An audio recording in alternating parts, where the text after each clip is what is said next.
New সরকারি job চ্যানেলে তোমাদের স্বাগত। তোমরা অনেকে কমেন্ট করছো WBCS 2025 সালে প্রোফাইল স্ট্যাটাস এবং ফটো এবং সিগনেচারটা কিভাবে আপলোড করবে সেই নিয়ে একটা ভিডিও করতে, তাই আমি এই ভিডিওটা দিচ্ছি। তো আমি এই ভিডিওটির আগে আমি পুরো registration to form fill up পুরো প্রসেসটা আমি এর আগের ভিডিওতে দেখিয়ে দিয়েছি। এই ভিডিও ডেসক্রিপশনে আমি আগের ভিডিওর লিঙ্কটা দিয়ে দেবো, তোমরা ওখান থেকে রেজিস্ট্রেশন এবং ফর্ম ফিল আপটা কীভাবে করবে পুরো প্রসেসটা তোমরা দেখে নিও। এবার তোমরা প্রোফাইল স্ট্যাটাসটা এবং ফটো এবং সিগনেচারটা কিভাবে ফিল আপ করবে আমি স্টেপ বাই স্টেপ দেখাচ্ছি। সবার আগে তোমাদের রেজিস্ট্রেশন ওয়ান টাইম তোমাদের করে নিতে হবে। সেখান থেকে এনরোলমেন্ট নাম্বার এবং পাসওয়ার্ডটা যে থাকবে তোমাদের এখানে লিখতে হবে এবং এখানে তোমরা ক্যাপচাটা দিয়ে সাইন ইন করে নেবে। এরপরে দেখো ডান পাশে এখানে এই অপশানটার উপর তোমাদের ক্লিক করতে হবে। এবার দেখো বাঁ পাশে তোমাদের এই প্রোফাইলের উপর তোমাদের ক্লিক করতে হবে। এরপর তোমাদের সামনে এই উইন্ডোটা খুলে চলে আসবে।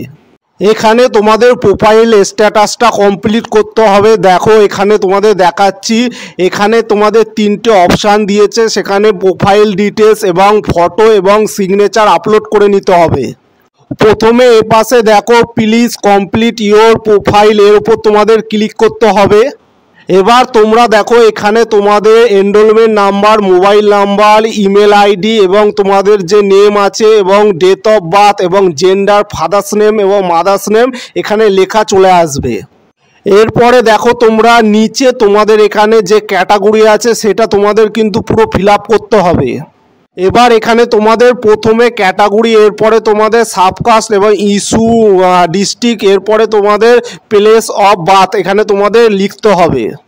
এবার দেখো এখানে যারা বেঙ্গলি পড়তে এবং লিখতে জানো তাদের কিন্তু এখানে তোমাদের ইয়েস করতে হবে।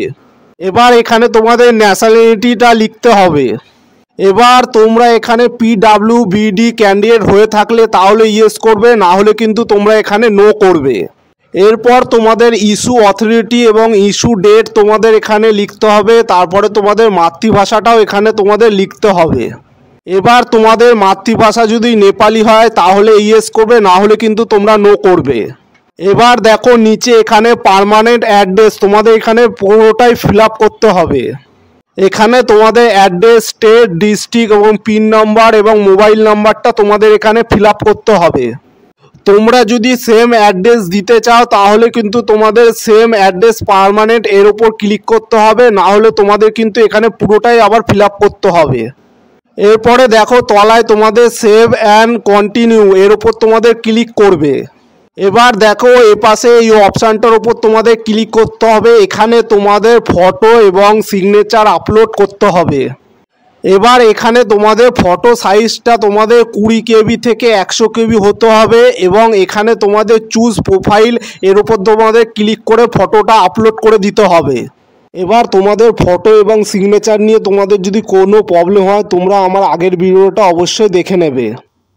এবার দেখো এ পাশে তোমাদের সিগনেচারটা তোমাদের 10 KB থেকে 20 KB PNG এবং JPG কিন্তু ফরম্যাটে হতে হবে। তোমাদের কিন্তু ফটোটাও কিন্তু সেই একই ফরম্যাটেই হতে হবে। এরপরে তোমাদের এখানে স্ট্যাটাস তিনটেই কিন্তু কমপ্লিট দেখাবে, তাহলে তোমাদের এখানটা কমপ্লিট হয়ে যাবে।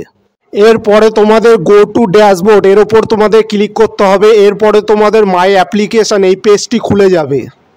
এরপরে তোমাদের কিভাবে ফিল আপ করতে হবে ফর্মটা তোমাদের আমি আগের ভিডিওতে দেখিয়ে দিয়েছি, তোমরা পুরো দেখে নিও আগের ভিডিওটা।